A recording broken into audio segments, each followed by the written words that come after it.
al abrigo del Altísimo. Y vamos a ir viendo versículo por versículo, ¿sí? En bloques.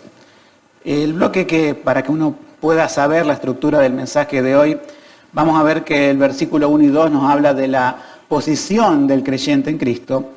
Vamos a ver que hay promesas de protección de Dios del versículo 3 al 10 y que hay una parte principal luego que conecta con el Nuevo Testamento. Ese sería el tercer punto. El cuarto punto nos habla acerca de la victoria y el número 5 es una declaración de Dios directamente de vida eterna que involucra el versículo 14 al 16. Bien, ¿quién es el autor de este salmo? Venimos dando una serie de salmos, a veces encontramos que la Biblia nos dice explícitamente que es de David, que es para los hijos de Coré, que es un salmo de Asaf, etc. El anterior fue un salmo de Moisés. Algunos piensan que también este es un salmo de Moisés. Él nombra castillo mío. Bueno, Moisés podría conocer ciertas estructuras de los egipcios y ahí se podría traducir fortaleza. Puede ser que sea de Moisés y otros lo atribuyen a David. La cuestión es que más allá del autor humano, nosotros creemos que siempre, acompañando al autor humano, está el Espíritu Santo inspirando las Escrituras, por lo tanto podemos decir que el autor, en definitiva, siempre es Dios, siempre el autor es divino.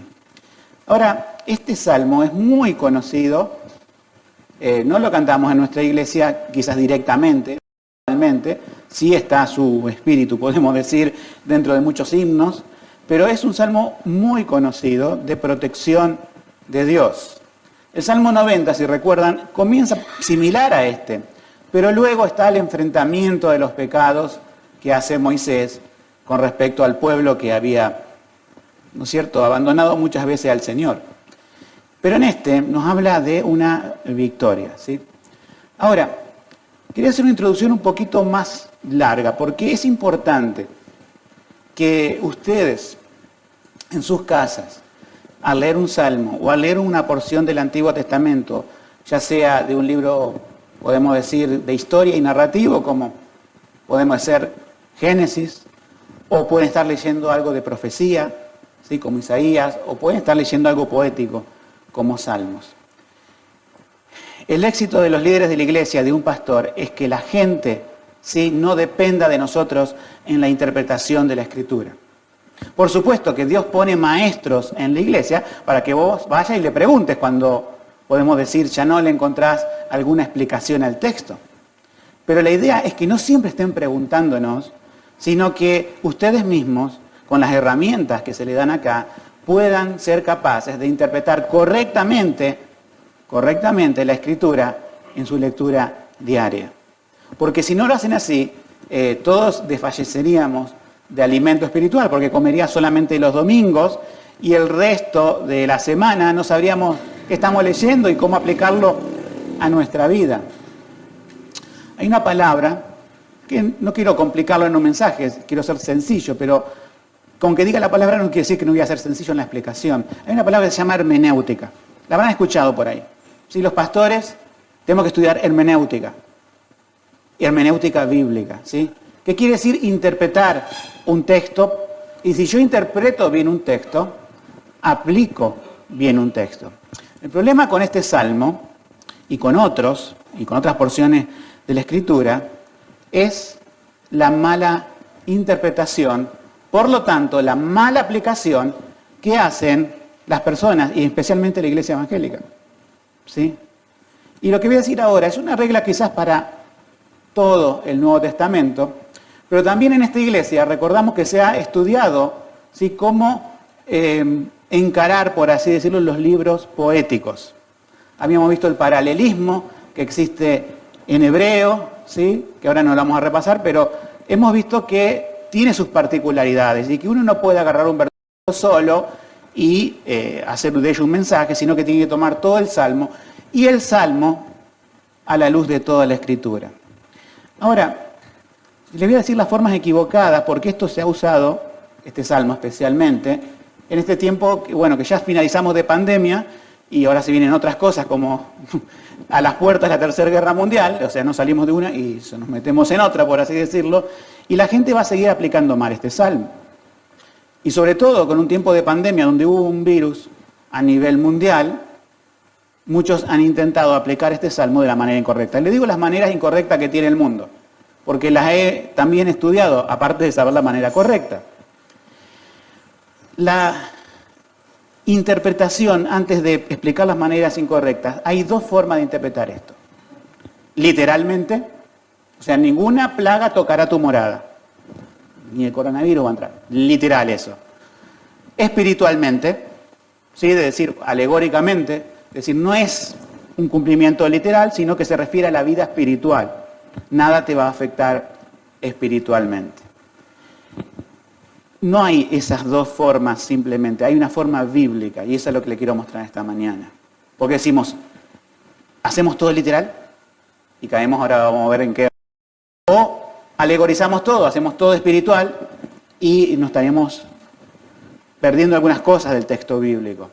Pero hay una interpretación bíblica. Le digo las malas formas de interpretar esto porque puede ser que ustedes lo escuchen, lo hayan leído, o tal vez, alguno de ustedes por ahí lo esté interpretando así, ¿sí?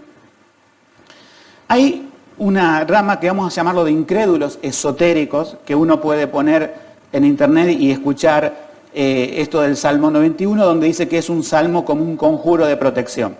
O sea, se buscan el Salmo 91 y otros salmos que hablan de protección y creen que repitiéndolo tu hogar y tu vida van a estar seguros. ¿Lo han escuchado eso? ¿Sí? Pero es más, también vi a algunos miembros de la Iglesia Católica que a ellos les gusta repetir, por eso tienen el Padre Nuestro, el Ave María, y también decía una monja, si nosotros tomamos el Salmo y lo repetimos junto con otros, Dios va a estar protegiéndonos. ¿Qué hay detrás de esa idea? Detrás de esa idea no está la confianza en Dios, sino en la obra que uno puede hacer, repetir. Y eso lo hacen también las culturas paganas, las que no tienen a Dios, desde la antigüedad. Ellos pensaban que por repetir y repetir, ustedes verán en los libros de historia, a veces en alguna película histórica que nos muestra que, no sé, determinada cultura antigua estaban todos los sacerdotes paganos repitiendo y repitiendo una oración. Bueno, esa idea la traen algunos para aplicarla a la Biblia. Y es errónea. Obviamente es muy evidente que esa repetición no conjura nada. Es un salmo para ser leído de acuerdo a la intención que el autor tenía por medio del Espíritu Santo. Hay otro tipo de interpretación. Yo la llamo la interpretación neopentecostal, es decir, aquellas iglesias que están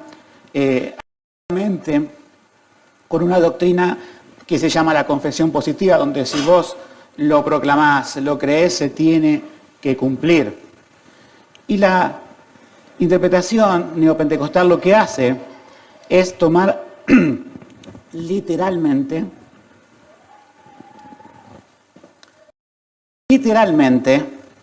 ¿sí?, este salmo. Entonces, vamos a ver un ejemplo, después versículo por versículo. Si dice que no va a llegar ninguna pestilencia, ¿sí?, ninguna peste destructora, Dios te librará de la peste destructora, que caerán a tu lado 1000 y 10.000, pero a ti no te tocará. Al tomarlo literalmente, y esto lo podemos ver en nuestra misma ciudad, ¿sí?, han tomado literalmente esto, diciendo cuando venía el coronavirus, hubo un pastor en esta ciudad muy conocido que tenía un canal de televisión, le dijo, coronavirus, te cancelamos, aquí no entrarás. Imagínense que toda esa congregación, cuando lee el Salmo 91, empiezan a hacer lo mismo en sus hogares. Acá no va a llegar al hogar de al lado, al de enfrente, a los miles de hogares que tenemos, pero acá, según como dice el Salmo, no va a llegar. Lo tomamos literalmente. Pero ¿qué pasa cuando esto no se cumple? Cuando sí te llega el coronavirus, te enfermas, o alguno muere de la familia, desde arriba de esos púlpitos te dicen, fue por tu falta de fe, yo no fallé en la interpretación, mi hermenéutica fue correcta, esto es literal, Dios dice, no llegará ni te tocará plaga, entonces mi culpa no es tu culpa por falta de fe. La cuestión es que el pastor que canceló el coronavirus murió de coronavirus, ¿sí? ¿Y qué tiene esa iglesia para decir? ¿Ha cambiado su hermenéutica? ¿El resto de las iglesias del Consejo de Pastores de Rosario ha cambiado su hermenéutica? No. No, ¿por qué? porque están rebelados contra Dios y su palabra. E interpretan mal, aplican mal y desvían al pueblo. Así de grave está la situación. Hay otra forma de interpretar esto que yo lo llamo de los carismáticos moderados, que es alegorizar todo, y también lo he escuchado, me he puesto un poquito a escuchar a ver qué dicen otras cosas aquellos que no creen en el cumplimiento literal. Bueno, dice, esto está hablando, por ejemplo, ninguna plaga tocará tu hogar, tu morada, Dios va a proteger tu matrimonio, Dios va a proteger a tus hijos de la droga. Yo no creo, sinceramente, que el autor del Salmo, por inspiración del Espíritu Santo, esté hablando de esas cosas. Si bien Dios puede guardar nuestro matrimonio, podemos pedir por nuestros hijos, pero estamos forzando la Escritura a algo que la Escritura no dice. ¿Y saben quién es el principal que ha forzado históricamente las Escrituras, y lo tenemos en la misma Escritura, para hacer algo que no dice? Satanás. Y justamente, después vamos a ver que en la tentación en el desierto, Satanás toma un pasaje de este Salmo y lo quiere forzar hermenéuticamente. ¿Y Jesús qué hace? Le responde con otra parte de la palabra y le da el cauce correcto. Entonces, ¿cómo se debe interpretar la palabra de Dios? Y esta es la regla, hermanos. Cada pasaje del Antiguo Testamento se mira bajo la perspectiva del Nuevo Testamento. El Nuevo Testamento es una luz que alumbra todo el Antiguo Testamento y de esta forma el Antiguo Testamento tiene sentido. Fíjense que los ejemplos que nombré dejan el Antiguo Testamento, lo mutilan, lo cambian, lo fuerzan, lo malinterpretan. Y si hablamos de otras religiones que no son cristianas, por ejemplo, los islámicos tienen parte del Antiguo Testamento, ellos creen en Abraham. Pero ¿qué pasa? Como no creen en Jesucristo como el Hijo de Dios, no tienen el Nuevo Testamento, el Antiguo Testamento no les sirve de nada. Es una historia inconclusa y oscura. Y les voy a decir algo más.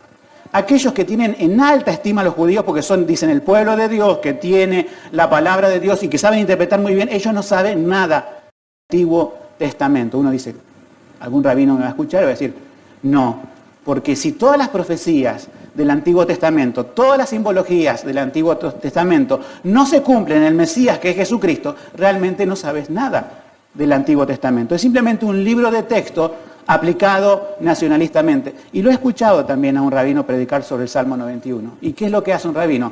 Por supuesto, no lo toma literal, no hace un suicidio intelectual, no lo toma literal, pero lo alegoriza todo, lo toma para su nación, o sea, lo hace, podemos decir, nacionalista, y le trata de buscar significados ocultos al texto, que le encanta a los judíos esto, en las palabras hebreas. Miren, aquí, hermanos, también, digo que tengan cuidado con esas cosas, ¿sí? Porque no es cuestión, no, la palabra hebrea dice esto, entonces el significado es esto. No quiere decir que nosotros, los pastores, vamos a ser los únicos capaces de interpretar. Pero no tomemos reglas de interpretación bíblica fuera de lo que es el contexto de nuestra iglesia, porque vamos a decir muchas cosas que están fuera de lugar, por utilizar algo suave, ¿sí? Vamos a decir muchas cosas. Y nos vamos a creer sabios diciendo esto, y atamos un montón de versículos y no es la forma de interpretar, ¿sí? Por eso hay que prestar atención a los estudios bíblicos, anotar, preguntar. Y la idea es esta, que ustedes conecten la Escritura, que no estén dependiendo de nosotros, pero que lo hagan bien. Y si alguno lo hace mal, ore a Dios, le va a dar sabiduría y también nosotros lo vamos a ayudar a que lo hagan bien. Vamos al versículo 1 y 2. Están en un mismo bloque. El que habita el abrigo del Altísimo morará bajo la sombra del Omnipotente. Diré yo a Jehová, esperanza mía y castillo mío, mi Dios, en él confiaré. Aquí tenemos una cuestión de posición del creyente. Y tenemos que ver lo que ellos están pensando originalmente en la posición que tenía Israel con Dios. Cuando Israel fue fiel a Dios, decía, estoy a su abrigo, moro bajo su sombra. Cada israelita, o la mayoría del pueblo de Israel, podía tener una declaración de confianza hacia Dios, que aquí se muestra en tres cosas: esperanza mía, castillo mío, de mi Dios, ¿no? En él confiaré. Pero nosotros nos encontramos que muchas veces Israel no quiso estar bajo esa protección de Dios. Y se apartó como pueblo, se apartó a la idolatría. Ahora, nosotros sabemos que la iglesia formada por los creyentes de todas las iglesias locales, de todo el mundo y de todos los tiempos, es el Israel de Dios actual. Así creemos en la teología reformada. No es que Dios trata con pueblos diferentes. Dios comenzó con un pueblo, Dios le mostró las promesas de un Mesías a ese pueblo, Dios guardó la vida de ese pueblo a pesar de que era infiel. Muchas veces quisieron exterminar a ese pueblo y Dios, por su misericordia y por su pacto, mantuvo fiel la protección de ese pueblo para que de ahí naciera el Salvador, que es Jesucristo, porque la salvación viene de los judíos, dijo el Señor Jesús.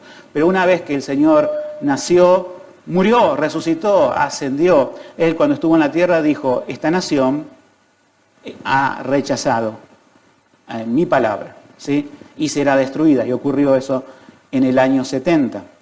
Pero lo que continuó y se expandió y llegó a todo el mundo es la iglesia, conformada por judíos que creyeron.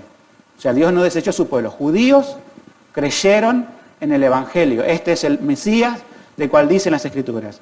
Y los gentiles, por medio del testimonio de Pablo, el Evangelio de Lucas, el libro de Hechos, orientado a los gentiles, o sea, a los no judíos, que somos nosotros, también el Evangelio se ha expandido.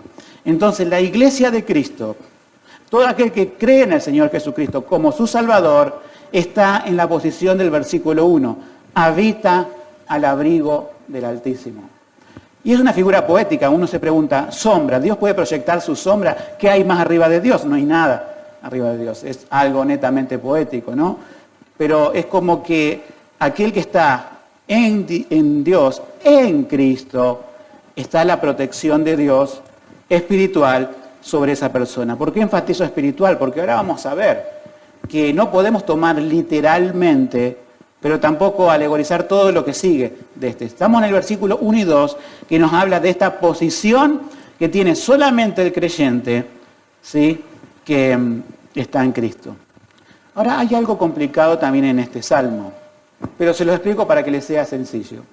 Ustedes esto lo pueden ver en todos los salmos, y a veces podemos pensar, porque muchas personas a veces me han escrito para la sociedad bíblica en la cual trabajo, preguntando, ¿aquí es un error que cometieron en la traducción de la Biblia? Le decimos que no. Y lo que supone un error es que va cambiando de persona. Si yo en este momento estoy hablando a vosotros, a ustedes, sí, es segunda persona del plural. Si yo empiezo a hablar de mí mismo, estoy hablando en tercera persona. Si yo me dirijo a una sola persona, estoy hablando en la segunda persona del singular, o sea, tú. ¿Sí? Y si yo hablo de alguien más, de él, estoy hablando en la tercera persona. Ahora, ¿qué pasa en los salmos? Van variando las personas. O sea, uno podría pensar que el autor del salmo siempre habla en primera persona. En este caso, empieza con el versículo 1, no refiriéndose a ninguna persona, o sea, sin personal. El que habita, o sea, al abrigo del Altísimo, morará bajo la sombra del Omnipotente. No está dirigiéndose. Pero después dice el mismo, diré yo, y bueno, ahí está el pronombre, a Jehová, esperanza mía y castillo mío. Entonces, él planta esta idea en general y la atribuye a sí mismo, y él era israelita, por lo tanto abarca el pueblo de Israel. Para nosotros, la iglesia, ¿quién puede decir en esta mañana estos dos primeros versículos? Todos aquellos que creen en Cristo. Y si por alguna razón esta mañana hubiera alguien que no cree en Cristo como su Salvador, no está ni bajo el abrigo del Altísimo, ni bajo la sombra del Omnipotente, y no tiene esperanza. Y le esperará una eternidad sin ese abrigo del Altísimo. El infierno es un lugar de la ira de Dios. El cielo es un lugar donde Dios reina y vivimos bajo su sombra, pero también podemos decirlo bajo su luz, como dice, allá en el cielo, es un cielo nuevo y tierra nueva, no se va a necesitar un sol, porque Dios mismo va a ser su sol. ¿Sí? Son figuras poéticas que usa la Biblia.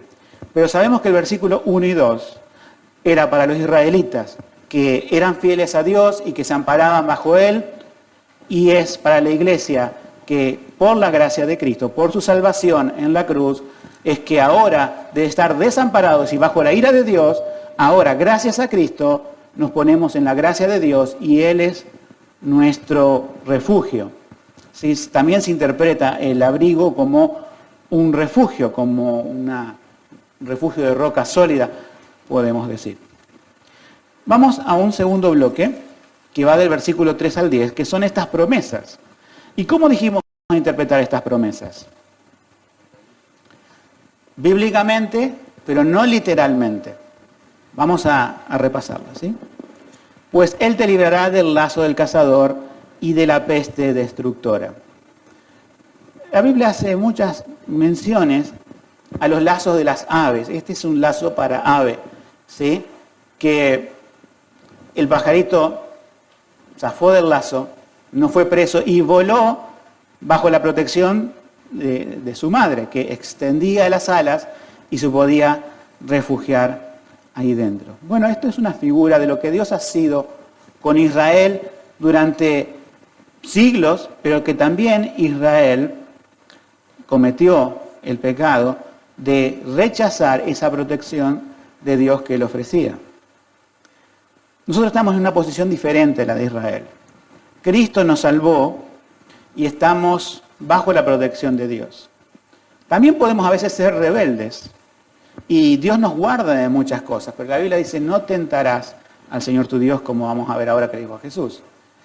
Pero siendo a Israel, quiero recordarles esto, que Jesús les dijo lo que pasó y usa la misma figura, o sea, esta figura que a veces la Biblia usa con un águila y sus polluelos, o con una gallina y sus pollitos, también invocando un pasaje del Antiguo Testamento, recordando un pasaje del Antiguo Testamento, Jesús dice en Lucas 13:34, se refiere a la ciudad principal, ¿no? Jerusalén, Jerusalén, que matas a los profetas y apedreas a los que te son enviados. ¿Cuántas veces quise juntar a tus hijos como la gallina con sus polluelos debajo de sus alas y no quisiste? Y una parte del versículo 35 dice, he aquí vuestra casa os es dejada desierta, el juicio, la destrucción de Jerusalén. Entonces, nosotros vemos que el salmista cuando escribió esto, si es en la época de David o si es en la época de Moisés, de todas formas el pueblo fue rebelde en muchas ocasiones. Si es de la época de Moisés, lo fue en el desierto. Si es de la época de David, del desierto para aquí, todas las rebeliones de Israel. Y las que iban a venir después de David, donde aquí Jesús le dice, y seguramente es la época de los profetas que nosotros conocemos, Isaías, Jeremías y otros anónimos, que ellos ¿qué hicieron? Lo mataron. O sea, no querían escuchar a Dios, no estaban en comunión con Dios. Cuando Dios le decía que lo iba a castigar por su pecado, ellos decían, este es un falso profeta, el verdadero profeta es el que nos profetiza todo bien, el que nos va a ir todo bien. A Jeremías le hacían eso. Jeremías decía, este profeta siempre profetiza mal y lo mandaban a un calabozo, lo mandaban a un calabozo tipo ciénaga con el barro hasta, no sé, hasta el pecho más o menos, y a veces lo mataban. Entonces Jesús le dice, aquellos que se salieron del abrigo del Altísimo, aquellos que pensaban que estaban resguardados bajo las alas, no sé, de su propia inteligencia o también cuando confiaban en otros países, en otras naciones de alrededor, el Señor Jesús le dice, ¿cuántas veces quise hacer esto? De que como la gallina junta a sus polluelos, extender mis alas de protección. Pero ellos, ¿qué hicieron? Mataron a los profetas. Y cuando vino el Hijo de Dios, el Mesías, lo mataron. Entonces, en ese momento, digamos, si vamos con una rebelión de Israel matando a profetas durante muchos siglos, llega el Hijo de Dios, nada menos que el Hijo de Dios, y ellos lo matan. Esas alas de protección se retiran de Israel. Se retiran, en este caso, de Jerusalén, específicamente. Y la destrucción de Jerusalén, muy pocos tenemos en cuenta esto, fue una de las cosas más atroces de todos los tiempos. Uno piensa en el holocausto judío por medio de los nazis. Bueno, pasa que allá no, en aquella época no había celulares, no había filmación, había pocos historiadores. Tenemos pocos registros históricos, pero esos pocos registros históricos nos muestran que fue la peor masacre de la historia en todo sentido de sufrimiento, no solamente muerte, sino lo que venía antes de la muerte. Uno dice, ¿por qué tan severo?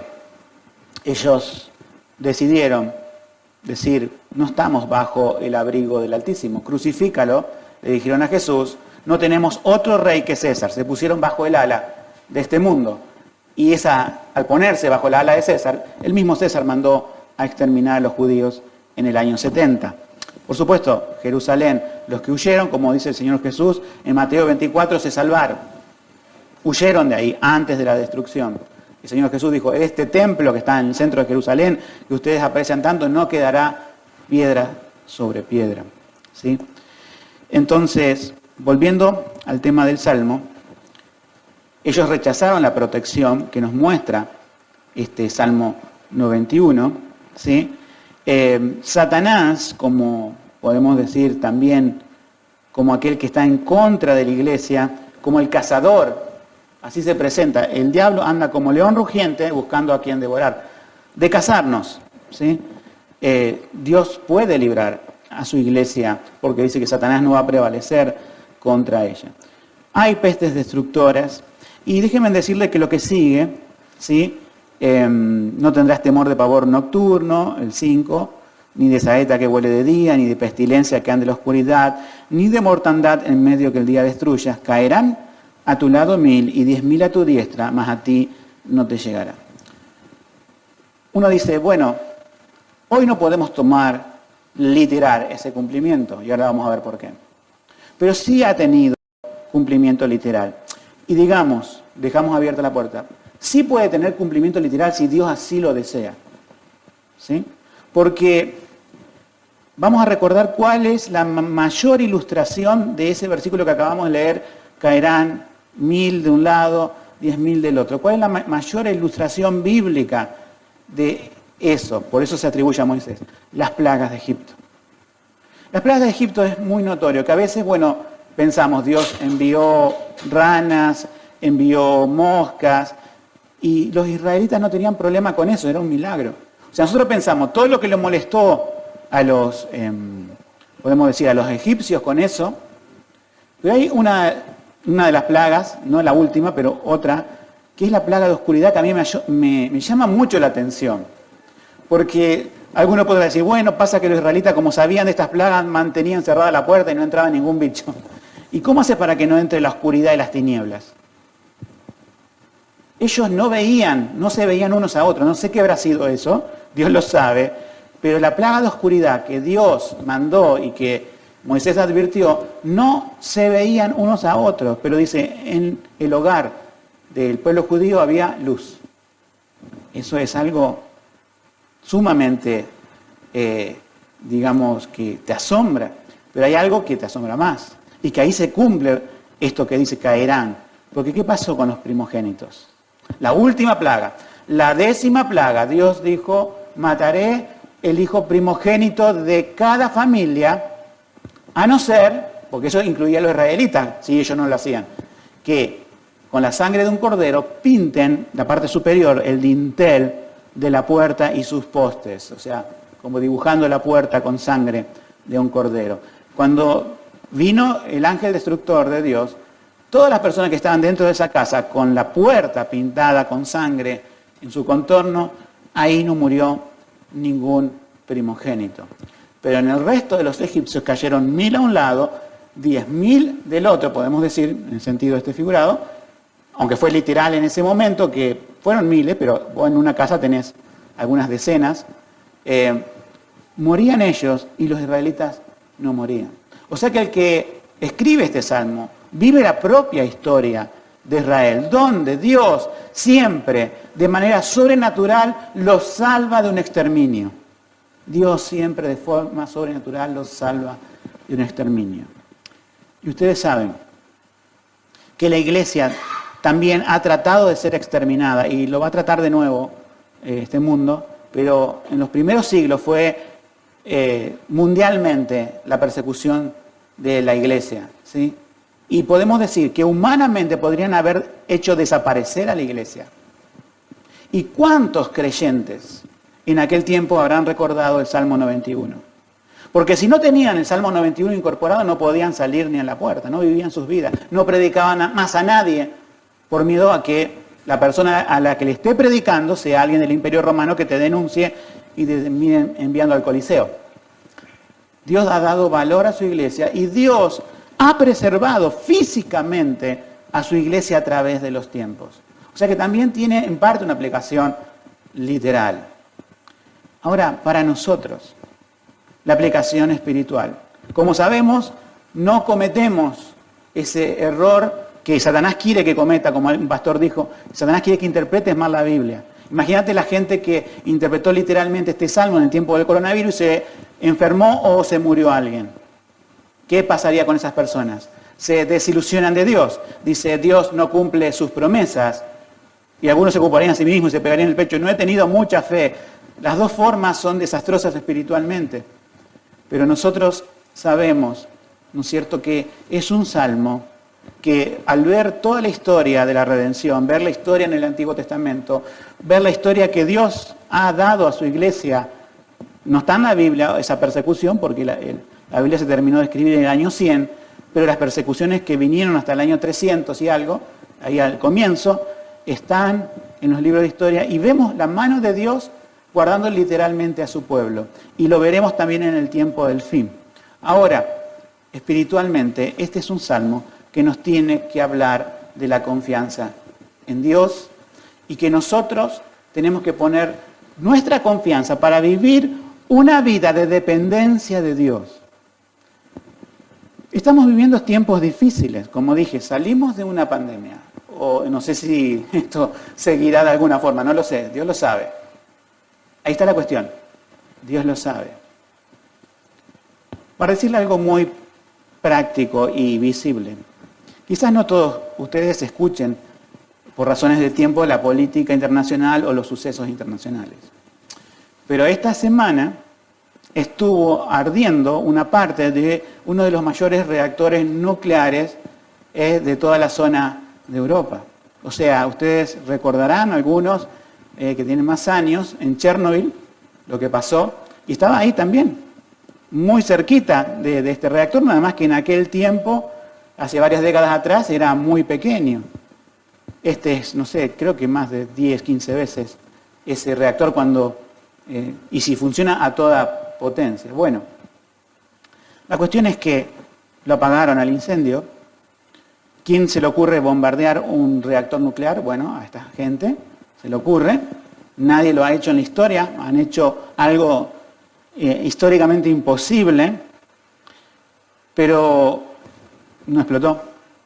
No fue la masa de gases radioactivos de la atmósfera, no contaminó toda Europa, porque si no estaríamos viendo llegar aviones y gente de Europa y ustedes tendrían que ayudarlos como cristianos a refugiarse en Argentina o en algún país de Sudamérica o de Centroamérica.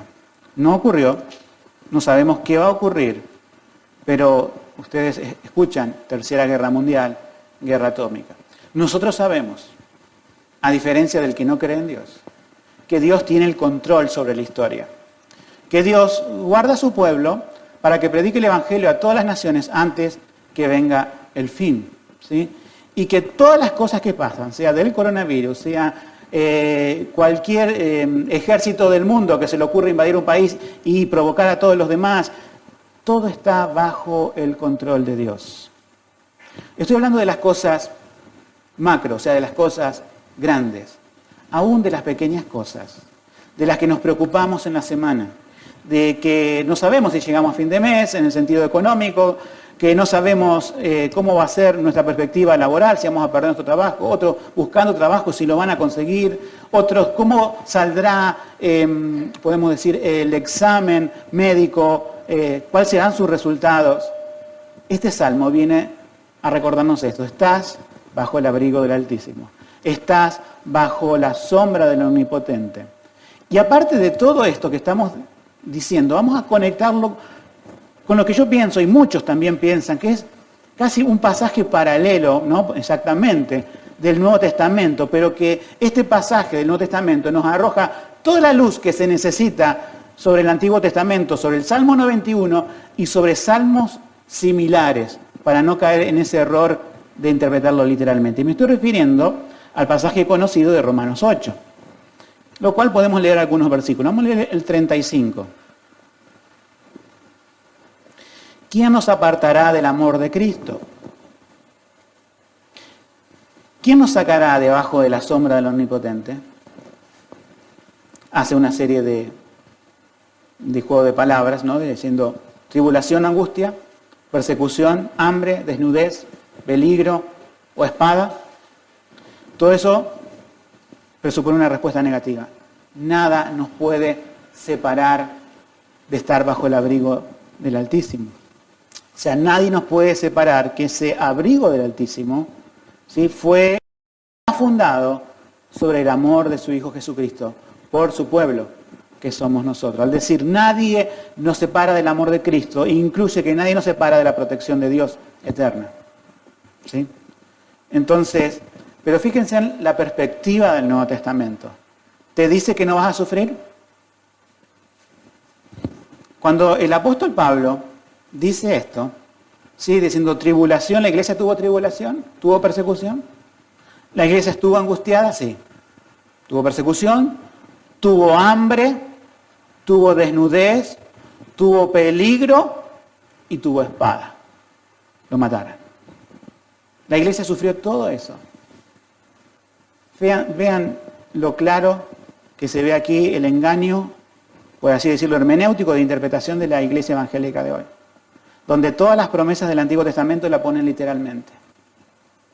Cuando la Biblia te dice, mirá, vos que hablas de prosperidad, de salud, de trabajo y todo, la iglesia ha tenido que sufrir históricamente todo esto. Pero ¿cuál es el mensaje principal? Que Dios no desamparó a su pueblo. Que aunque venga alguien a matar el cuerpo, las almas están seguras en Dios. Entonces, ahí entendemos la riqueza de todas las promesas hechas a Israel, cumplidas literalmente en muchos aspectos, pero espiritualmente y para siempre para la iglesia. Dios guarda su iglesia y Dios guarda tu vida en forma individual. Por eso este salmo te invita a que vos mismo diga, Dios es mi castillo, mi escudo, Dios mío, ¿sí?, como dice en el versículo que ya hemos leído. Entonces este salmo tiene que traer paz a nuestro corazón y confianza en Dios. Y yo me he preguntado bastante esta semana con estas cosas que pueden pasar de una catástrofe atómica o no sabemos bien. Uno dice, y muchos están especulando, pero si esto, y si aquello, y si lo otro, y si esto representa, están buscando en la Biblia y están haciendo ese tipo de hermenéutica muy loca, que Dios no te pide que hagas. Pero ¿cuál es la posición que tenemos que tomar nosotros? Esta, Salmo 9. Confianza y dependencia de Dios. A lo mejor no entendamos los detalles, y no importa. Sabemos el diagrama general, sabemos que Jesús volverá por su iglesia. Eso lo creemos. La iglesia dice, ven, Señor Jesús. El Espíritu Santo junto con la iglesia tienen ese clamor. Y decimos, amén, sí, ven, Señor Jesús. Este mundo va a sufrir muchas cosas. ¿Cuál es la posición del cristiano? Ayudarnos unos a otros, ayudar a nuestro prójimo, pero sobre todas las cosas, el punto principal, predicar el Evangelio de salvación. Aún aprovechando estas cosas, no de la manera sensacionalista que lo hacen otros, para que el centro de atención se lo lleve el caos mundial, sino que el centro de atención tiene que ser el Señor Jesucristo. Porque el mensaje del Evangelio es predicar que el ser humano está en pecado y que Dios, para solucionar ese problema, mandó a su propio Hijo, la segunda persona de la Trinidad, vino e intervino en la historia. Murió, pero no solamente murió, sino que también resucitó. Y esa es la base de nuestra fe.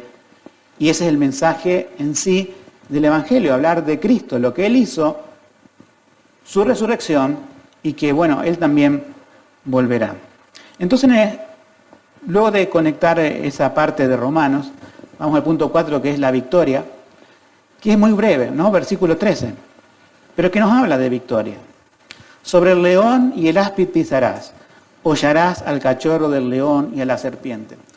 Esa forma de fraseología, o sea, de forma de expresarse de los judíos se repite en todo el Antiguo Testamento. Siempre pone alguna cabeza de serpiente que es pisada por alguien. Y uno recuerda que la primera promesa de salvación en Génesis 3:15 es una promesa de salvación un poco parece como encubierta, porque dice, pondré enemistad entre, sería la descendencia de la mujer y la de la serpiente. Que la serpiente hiere el talón, o sea, el calcañar, pero ¿qué hace la descendencia final de la mujer? Aplasta la cabeza de la serpiente. ¿Qué hizo Cristo cuando vino al mundo? En la cruz venció a Satanás y ahí aplastó la cabeza de esa serpiente. Eso es todo simbología bíblica que se entiende con el Nuevo Testamento, vuelvo a decir. Pero está aquí otra vez en el Salmo. Nosotros somos en Cristo vencedores. Esta victoria diciendo que yo tengo que aplastar serpiente y tengo que reprender a Satanás. No. Yo tengo que proclamar la victoria de Cristo ya efectuada en la cruz del Calvario. Aquellos que están siempre reprendiendo y te ato y que te piso la cabeza, Satanás, nuevamente es el entendimiento entenebrecido de la Escritura por múltiples motivos. Pero ¿qué nos muestra la Biblia? Id y predicad el Evangelio. Proclamen la victoria, que Cristo venció sobre el pecado. Que Cristo te da una esperanza más allá de la muerte, porque Él venció a la muerte. Y que Dios puede proteger de aquel que es el cazador, que es el diablo enemigo de la iglesia y de la humanidad. Nosotros tenemos la victoria ya en Cristo. Tenemos que proclamar su victoria y no ganar nuestras propias victorias como si nosotros pudiéramos hacer algo con Satanás. Después tenemos una declaración, podemos decir, de vida eterna. El 14 al 16. Con esto hemos pasado, ¿no es cierto?, la mención de que Jesús fue tentado por Satanás con el versículo número 11. Dice que se arroje de aquel pináculo del templo, porque está escrito en la Biblia, fíjense la hermenéutica del diablo, que a sus ángeles mandará cerca de ti para que te guarden en todos tus caminos. Y agrega el otro versículo también medio traído a remolque, en las manos te llevarán, no sea que tropiece con tu pie en piedra. O sea, le estamos mostrando un versículo de forma errónea para tentar a Dios, para poner en duda si Jesús tenía confianza en su Padre. Y Jesús tenía confianza en su Padre, no necesitaba demostrarle a Satanás tirándose de arriba, y que los ángeles o él mismo podía, pienso yo, levitar porque era el Hijo de Dios que calmó, podía caminar sobre el agua, ¿no? Pero ya sabemos, y lo hemos visto también en otra parte que hemos predicado acerca de esto. Pasamos entonces a esta última parte, versículo 14 al 16, y nosotros tenemos ahí en el 14 al 16 otro cambio de persona. ¿Vieron que dice, hablo yo? Comienza hablando en el versículo 2 el propio salmista. Diré yo a Jehová, esperanza mía. Ahora, en el 14 al 16 también es en primera persona, pero ya no es más el salmista. Es Dios mismo. ¿Se dan cuenta cómo va cambiando? Nosotros tenemos que percibir esos cambios de interlocutor. Porque dice Dios, ¿no? Por cuanto en mí ha puesto su amor, yo también lo libraré y lo pondré en alto por cuanto ha conocido mi nombre. Me invocará y yo le responderé. Con él estaré yo en la angustia, lo libraré y lo glorificaré, lo saciaré de largos días y le mostraré mi salvación. Podemos ver varias cosas aquí, ¿sí? Nosotros sabemos que, como toda la Escritura, el que cumple perfectamente una confianza y una dependencia del Padre perfecta, ¿es quién? El Señor Jesucristo. O sea que en esos aspectos, el Señor Jesucristo es donde se cumple perfectamente esto.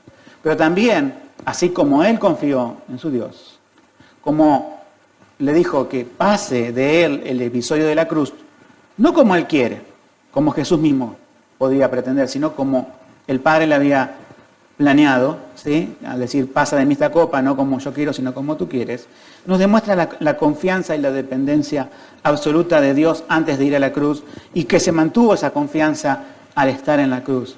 Ahora, para nosotros, ha puesto su amor. ¿Por qué yo amo a Dios? Eso nos ayuda a otra parte de la Biblia. ¿Yo puse mi amor en Dios? Sí, amén. Pero, ¿por qué? porque Él me amó primero, dice la Biblia. Ninguno podría amar a Dios si Dios no ama primero. Si Dios no nos pone su amor en nosotros, no podemos cumplir el primer mandamiento. Amarás a tu Dios con todo tu corazón, con todo tu alma. Sabemos que aquí dice que ha puesto el amor. Entonces hay una relación allí. Yo también lo libraré y lo pondré en alto porque por cuanto ha conocido mi nombre. No quiere decir que nos va a poner en alto en este mundo. En este mundo podemos ser lo último de la sociedad. Dios sí puso a su Hijo en alto, está a la diestra de Él. Nosotros, mientras tanto, somos humillados y un día seremos exaltados. Porque tenemos con nosotros el nombre que es sobre todo nombre, el nombre de Jesucristo. Nosotros hemos conocido el nombre, como dice aquí el Salmo. Hemos conocido el significado y la aplicación para nuestra vida. Jesús significa Salvador. Cristo significa el ungido, el Mesías prometido. Y nosotros hemos creído que aquel que prometió Dios para la salvación del mundo vino. Y creemos que su muerte en la cruz es por mi pecado. Y yo puedo decir que ahí me escondo. Ahí me escondo del castigo de Dios. Él es el escondedero fiel, como dice también uno de los himnos que cantamos. Él nos protege, por así decirlo, de Él mismo. Esto en teología es algo muy llamativo. Dios nos salva de Dios. Algunos que escuchan esto y no interpretan la Biblia diciendo, está diciendo blasfemias, no. Es el centro de la teología. Dios dijo, todo el hombre que pecare morirá, yo castigo el pecado y no puedo dejar de castigarlo. Y sin embargo Dios viene y pone a Jesucristo, ¿sí? Como que es ese refugio, Dios castiga a su Hijo Jesucristo en lugar mío y me libra Dios de Él mismo, de su propio castigo que dijo contra el pecado. O sea, Dios me libra de Dios. Él es el autor de la salvación. Nosotros somos los autores del pecado y mereceríamos condenación. Sin embargo, Él nos salvó, ¿sí? Y hemos conocido su nombre, que Jesús quiere decir Salvador. Versículo 15, me invocará y yo le responderé. Con Él estaré en la angustia, lo libraré y lo glorificaré. Falta para esa parte de la glorificación. Jesús fue glorificado. Ya, nosotros no. Estamos en este tabernáculo, en este cuerpo, y un día resucitaremos, después que muramos, conforme a esa imagen de Cristo que resucitó a ese cuerpo glorificado. Pero mientras tanto, tenemos esta garantía de Dios. Yo puedo hablar con Dios, decirle, llevarle mi petición, llevarle mi oración, llevarle mi carga, y Él me responde con su palabra. Y Él me responde también con sus hechos. Entonces, cuando yo no conocía a Cristo, no tenía esta comunicación. No tenía ningún teléfono. La gente sigue pensando que cualquiera puede dirigirse a Dios, pero solamente Dios te comunica con Él a través de Jesucristo. Él es el mediador. Él es la señal, Él es el cable, Él es la comunicación con Dios. Nadie puede ir a Dios si no es a través de Jesucristo. Ahora, en aquellos que salvó, nosotros podemos decir, ahora tengo una relación con Dios. Antes oraba al aire, si es que oraba, pero ahora yo sé que hay alguien que me escucha, no en virtud de lo que yo soy o lo que yo hago o de mis méritos, sino en virtud de lo que hizo Cristo en la cruz. Me invocará y yo le responderé. Dios promete estar con nosotros en la angustia, hermanos. Cuando venga tiempos de angustia al final de los tiempos de la iglesia, Él estará con nosotros. Y este salmo tiene que alentarnos toda la vida, no solamente hoy que lo estamos predicando y tratando. Y termina el versículo 16. Dice, lo saciaré de largos días y le mostraré mi salvación. Muy parecido al Salmo 23, en la casa de Jehová moraré por largos días. ¿No está hablando de qué? De la eternidad. O sea, este es un salmo que también termina con palabras de eternidad. Todos nosotros tenemos la confianza que Cristo está con nosotros, que Él nos guarda en la angustia, y si partimos de este mundo, estaremos por siempre con Él en la eternidad. Termino con estas 3 aplicaciones. Punto 1. Comprendamos bien las Escrituras. No sea que Satanás las use en nuestra contra por comprenderlas a medias. ¿Sí? Punto 2. Quien no mora al abrigo del Altísimo está perdido en sus pecados y va rumbo a la destrucción. Que no sea el caso de ninguno que aquí. Y de aquellos que conocemos que van rumbo a la destrucción, prediquemos el Evangelio. Y tercer y último punto, quien sí mora al abrigo del Altísimo, que hoy renueve su confianza en Dios y busque una mayor dependencia de Él. Que Dios nos bendiga.